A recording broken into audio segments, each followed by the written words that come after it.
baralho que você escolhe? O azul. Azul. Então vamos descartar o baralho vermelho. Eu só vou dar umas embaralhadinhas aqui, jogo rápido. Vou abrir aqui em faixa o baralho, vou pedir para você pegar um tanto que você deseja. Esse final de semana vai ter convenção de tatuagem. Tá bom? Tá ótimo. Vou recolher os demais. Rafa, abre o baralho e tira uma carta e me entrega o resto.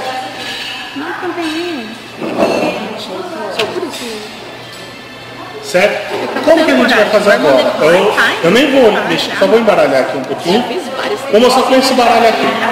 Vamos imaginar que minha carta seja o valete de paus, tá?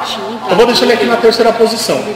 Só como eu sei que ela é minha carta, eu já vou inventar uma nova carta, porque eu vou mentir quando for minha carta. Então eu vou estar assim, ó. 2 de paus, 9 de espada, 10 de paus.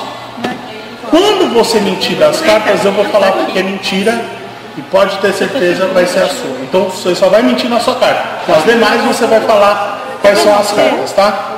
Vou espalhar as cartas aqui, põe aqui em cima, por favor. Ele falou que usou uma nova e não gostou. Ele falou que ela era meio zoada, eu vou ter que... Tá bem mexidinho, vou dar até um corte aqui. Pronto. Tá, vou ficar de costas pra você estar fazendo. Já pensa numa carta pra você mentir quando chegar a sua, tá? Pra não dar. Tá. 7 de paus, 4 de ouro, 9 de paus, dama de ouro, 8 de paus, 6 de copas, 10 de paus.